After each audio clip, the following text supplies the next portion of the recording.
ಇವರು ಹಳೆ ಹುಲಿ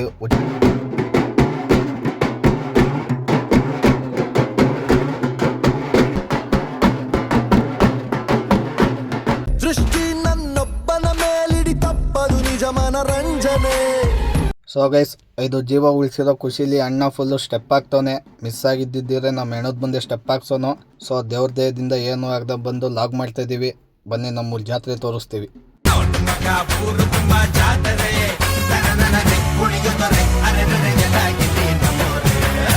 ನಾವಿವಾಗ ದೇವ್ರನ್ನ ಗಂಗೆ ಪೂಜೆ ಮಾಡೋಕ್ಕೆ ಕರ್ಕೊಬಂದಿದ್ದೀವಿ. ನಮ್ಗಿಂತ ಮುಂಚೆ ಅವರೇ ಕರ್ಕೊಬಂದಿರೋ, ನಾವಿನ್ನು ಇವಾಗ ಲೇಟಾಗಿ ಬಂದಿದ್ದು. ಇವಾಗ ಇಲ್ಲಿ ಗಂಗೆ ಪೂಜೆ ಆದಮೇಲೆ ದೇವಸ್ಥಾನ ಹತ್ರ ಹೋಗ್ಬಿಟ್ಟು ದೇವಸ್ಥಾನ ಹತ್ರ ಪೂಜೆ ಮಾಡ್ಕೊಂಡು ಆಮೇಲೆ ಮನೆಗೆ ಹೋಗಿ ಆರತಿ ಕರ್ಕೊಬರಕ್ಕೆ ಹೋಗ್ತೀವಿ. ಸೊ ಇವಾಗ ಗಂಗೆ ಪೂಜೆ ಹೆಂಗೆ ಮಾಡ್ತಾರೆ ಅಂತ ನೋಡೋಣ ಬನ್ನಿ. ಮುಂಚೆ ನಾವು ಗಂಗೆ ಪೂಜೆ ಮಾಡೋಕ್ಕೆ ಊರು ಬಿಟ್ಟು ಸ್ವಲ್ಪ ದೂರದಲ್ಲಿರೋ ಬೋರ್ ಹತ್ರ ಹೋಗಿ ಮಾಡ್ಕೊಂಬರ್ತಿದ್ವಿ. ಇವಾಗ ಅಲ್ಲೆಲ್ಲ ಹೋಗಲ್ಲ, ಊರು ಒಳಗಿರೋ ಟ್ಯಾಂಕಿ ಹತ್ರನೇ ಗಂಗೆ ಪೂಜೆ ಮಾಡ್ಕೊತಾ ಇದ್ದೀವಿ.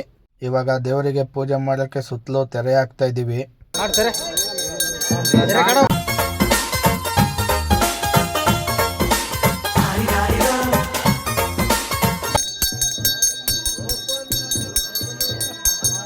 ಇವಾಗ ಆರೆಗಳನ್ನೆಲ್ಲ ಪೂಜೆ ಮಾಡಿ ಹೂವು ಹಾಕಿದ್ರು. ಮತ್ತು ನಮ್ಮೂರಿನ ದೊಡ್ಡವ್ರಿಗೆ ಅಕ್ಕಪಕ್ಕದ ಗ್ರಾಮಸ್ಥರಿಗೆ ಹೂವಿನಾರ ಹಾಕಿ ಗೌರವ ಸಲ್ಲಿಸ್ತಿರೋದು. ಇವಾಗ ಇಲ್ಲಿ ಗಂಗೆ ಪೂಜೆ ಮಾಡಿದೆಲ್ಲ ಮುಗೀತು. ಪೂಜೆ ಮಾಡಿರೋ ಗಂಗೆನ ಕುಶಾಲವರು ಎತ್ಕೊಂತವ್ರೆ. ಇವಾಗ ಈ ಗಂಗೆನ ದೇವ್ರ ಜೊತೆ ಕರ್ಕೊಂಡೋಗಿ ದೇವಸ್ಥಾನ ಹತ್ರ ಇಡ್ತೀವಿ. ಮತ್ತು ಇದಾಗ್ತಿರೋ ಕಾರಣ ಬಂದು ಗಂಗೆ ಎತ್ಕೊಂಡಿರೋರು ಇದ್ರ ಮೇಲೇ ದೇವಸ್ಥಾನ ತನಕ ನಡ್ಕೊಂಡು ಬರಬೇಕು. ಇದನ್ನು ಏನು ಹೇಳ್ತಾರೆ ಅಂತ ನನಗೆ ಗೊತ್ತಿಲ್ಲ. ನಿಮಗೆ ಯಾರಿಗಾದ್ರು ಗೊತ್ತಿದ್ರೆ ಕಮೆಂಟ್ ಮಾಡಿ ತಿಳಿಸಿ. ಗಂಗೆನ ಇವಾಗ ದೇವಸ್ಥಾನ ಹತ್ರ ಕರ್ಕೊಬಂದಿದ್ದಾಯಿತು. ಇವರು ಹಳೆ ಹುಲಿ ಹುಚ್ಚಣ್ಣ ಅಂತ. ಇವಾಗ ಅವರಿಗೆ 77 ವರ್ಷ ವಯಸ್ಸಾಗಿದೆ. ಆದರೂ ಬಂದು ನಮ್ಮ ದೇವ್ರಿಗೆ ಆರೆ ಹೊಡಿತಾರೆ ಜಾತ್ರೆಗೆಲ್ಲ. ದೇವ್ರಿಗೆ ಹುಷಾರಾಗಿ ಆರ್ತಿಗಳು ತಗಸ್ಕೊಂಡು ನಿಧಾನವಾಗಿ ಬರಬೇಕು. ದೇವ್ರು ಹೆಂಗ್ ಬರಬೇಕು ಹಂಗೆ ಬರಬೇಕು. ಆಮೇಲೆ ಇವಾಗ ನಾವು ದನಿನ್ ಮಾರಮ್ಮ ಹತ್ರ ಹೋಗ್ತಾ ಇದ್ದೀವಿ. ನೋಡಿ, ಇದೇ ದನಿನ್ ಮಾರಮ್ಮ. ಇಲ್ಲಿ ಪೂಜೆ ಎಲ್ಲ ಆದಮೇಲೆ ಹೋಗಿ ಆರತಿ ತೆಗೆಸ್ಕೊಂಬರ್ಬೇಕು. ದನಿನ್ ಮಾರಮ್ಮ ಹತ್ರ ಮಾಡಬೇಕಾಗಿರೋ ಪೂಜೆ ಎಲ್ಲ ಮಾಡ್ಕೊಂಡು ಬಂದಿದ್ದಾಯಿತು. ಇವಾಗ ಈ ಮನೆಯವರು ಅರ್ಕೆ ಹೊತ್ಕೊಂಡಿದ್ರಂತೆ, ಅದಕ್ಕೆ 2 ಬೆಳ್ಳಿ ಛತ್ರಿ ಕೊಟ್ಟಿದ್ದಾರೆ. ದೇವ್ರ ಮಾತ್ರ ಎಬ್ಬಿ ತೂಕ ಇದೆ. ಹಂಗೋ ಹಿಂಗೋ ಮಾಡಿ ಒಂದು 10 ನಿಮಿಷ ಎತ್ಕೋಬೋದಷ್ಟೇ. ನಾನೊಂದು 2-3 ನಿಮಿಷ ಆಯಿತು ಎತ್ಕೊಂಡು. ಆಲೇ ನನಗೆ ಹೆಗಲು ನೋವು ಬರ್ತಿದೆ. ಇವಾಗ ನಮ್ಮನೆ ಆರತಿನ ಕರ್ಕೊಂಡು ಹೋಗ್ತಾ ಇದ್ದೀವಿ. ಕಳ್ದವ್ರ ಮನೆಯಿಂದ ಆರತಿನ ಕರ್ಕೊಂಡು ಹೋಗ್ತಾ ಇದ್ದೀವಿ. 2 ಆರತಿ ಅವ್ರ ಮನೆಯಿಂದ ಬರ್ತಾ ಇರೋದು. ಎಲ್ಲರದ್ದು ಮನೆ ಆರತಿ ಬಂದಿದ್ದಾಯ್ತು. ಇವಾಗ ನೋಡಿ, ಅಲ್ಲಿ ಎಲ್ಲರದ್ದು ಆರತಿನ ಇಟ್ಟಿದ್ದೀವಿ.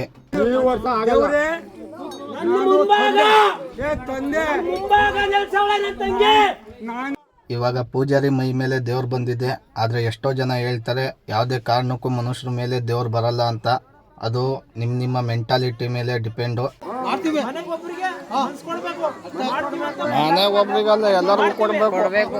ಮನೇಲಿ 5 ಜನ ಇರ್ತಾರೆ, ಒಬ್ರಿಗೆ ಕೊಟ್ಟು 4 ಜನ ಕಿತ್ತಾಕ್ರೆ ಮತ್ತೆ ದೇವ್ರು ಬರುತ್ತೆ ದೇವ್ರು ಬರಲ್ಲ ಅಂತ ವಾದ ಮಾಡಿ ನಾನು ನಿಮ್ಮ ಭಾವನೆಗಳನ್ನ ಧಕ್ಕೆ ಮಾಡೋಕೆ ಹೋಗಲ್ಲ. ಬಿಕಾಸ್ ನಾನು ನಂಬ್ತೀನಿ. ಬೇರೆಯವ್ರು ನಂಬೋದು ಬಿಡೋದು ಅವ್ರಿಗೆ ಬಿಟ್ಟಿದ್ದು.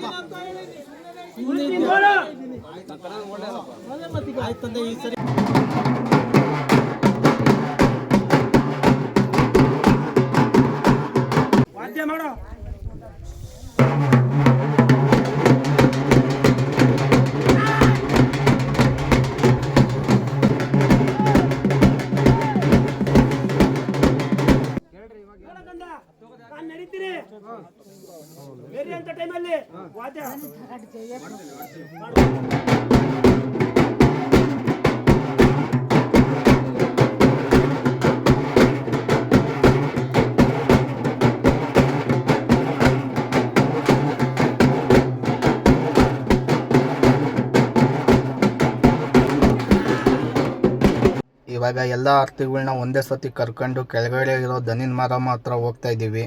ಬಲಿ ಗೌರಿ ಗಂಗೆ ಬಣ್ಣ ಬಣ್ಣದ ಚಿಟ್ಟೆ ಹಂಗೆ ನೋಡೋಕೆ ಸಾಲಾಕಿಲ್ಲ.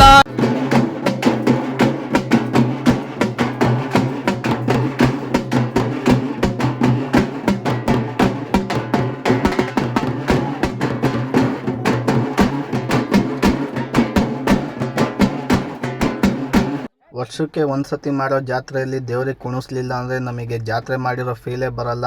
ಆದರೆ ಇವ್ರು ದೊಡ್ಡವರು ಕುಣ್ಸೋಕ್ಕೆ ಬಿಡಲ್ಲ. ನಮ್ಮ ಅಣ್ಣವ್ರು ಕುಣಿಸ್ಬೇಕು ಅಂತವ್ರೆ. ಆದರೆ ನಮ್ಮ ಅಣ್ಣವ್ರು ಕುಣಿಸ್ತಾರೆ, ಅವರು ಮತ್ತೆ ಬಿಡೋದೇ ಇಲ್ಲ. ಕುಣ್ಸೋ ತನಕ ಅವ್ರಿಗೆ ಸಮಾಧಾನನೂ ಇರಲ್ಲ.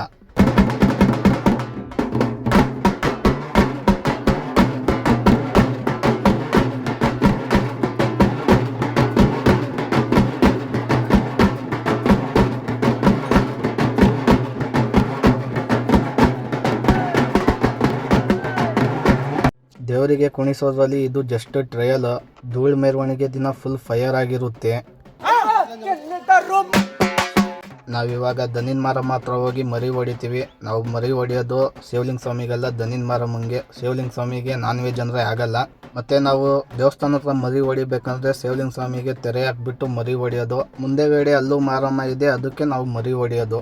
ಜಾತ್ರೆ ಮಾತ್ರ ಶಿವಲಿಂಗ ಸ್ವಾಮಿದೇ ಮಾಡೋದು.